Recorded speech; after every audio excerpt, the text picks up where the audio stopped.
ഈ വിജയം എന്നൊക്കെ പറയുന്നുണ്ടല്ലോ, കുടുംബം ഒറ്റക്കെട്ടായി നിൽക്കുന്നതാണെന്ന് ഞാൻ പറയും. പ്രത്യേകിച്ച് ഇനി വരുന്ന കാലഘട്ടത്തിൽ അങ്ങനെ ഒരു കഥ പറയാൻ പറ്റുക എന്ന് പറഞ്ഞാൽ അതൊരു ഭാഗ്യം തന്നെയാണ്. നല്ല ബ്യൂട്ടിഫുള്ളായ ഒരു ബ്ലെസ്സിങ് നടന്നു ഞങ്ങളുടെ പാലാവേലിൽ.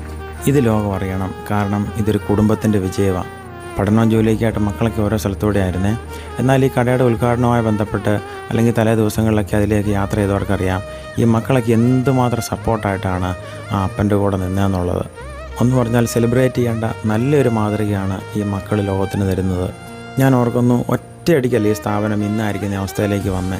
പടിപടിയായിട്ട് അതിങ്ങനെ ഉയരുമായിരുന്നു. ഇന്ന് അതായിരിക്കുന്നത് അവരുടെ വീടിൻ്റെ അടുത്ത് തന്നെയാണ്. എങ്ങനെയെങ്കിലും വീട്ടിൽ നിന്ന് ദൂരെ പോകണമെന്നൊക്കെ ആൾക്കാർ ചിന്തിച്ചുകൊണ്ടിരിക്കുന്ന സമയത്താണ് അറക്കൽ സ്റ്റീൽസ് ആൻഡ് സിമെൻറ്റ്സ് ഇങ്ങനെ വീടിൻ്റെ അടുത്തേക്ക് തന്നെ വരുന്നത്. വർഷങ്ങളായിട്ട് ഇവരുടെ ഈ ഷോപ്പ് ഉണ്ടായിരുന്നത് പുളിങ്ങോത്തായിരുന്നു.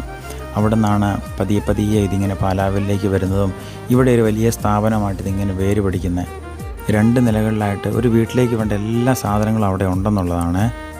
ഇത്തരം സ്ഥാപനങ്ങളൊക്കെ നിലനിൽക്കണം, അത് വിജയിക്കണം. കാരണം എന്നാണെന്നറിയാമോ, വളരെ നിഷ്കളങ്കമായിട്ടാണ് ഒരു കുടുംബം ഒറ്റക്കെട്ടായിട്ട് ഇവിടെ നിൽക്കുന്നത്. ഇതിൻ്റെ ലൊക്കേഷൻ വരുന്നത് കാസർഗോഡ് ജില്ലയിലെ പാലാവേലാണ്. തീരെ ചെറിയ കാര്യമൊന്നുമല്ല ഈ നാടിൻ്റെ നന്മ എന്നൊക്കെ പറയുന്നത്. വരണം, കാണണം, അനുഭവിക്കണം. കച്ചവട മേഖലയിൽ തന്നെ വർഷങ്ങളായിട്ട് നിൽക്കുന്നതുകൊണ്ട് തന്നെ ഒത്തിരി ആൾക്കാരുണ്ടായിരുന്നു ഉദ്ഘാടന ചടങ്ങിനൊക്കെ. ഞാനാണെങ്കിൽ എല്ലായിടത്തോടെയും കയറി ഇറങ്ങി എൻ്റെ ക്യാമറയിലെല്ലാം ഒപ്പിയെടുത്തു. പോകാനായപ്പം എൻ്റെ കയ്യിലും ഉണ്ടായിരുന്നു ചെറിയൊരു ബാഗ്. ഒത്തിരി സ്നേഹത്തോടെ അത് വാങ്ങുമ്പം അറിയാതെ പറഞ്ഞു പോയി. ദൈവം അനുഗ്രഹിക്കട്ടെ.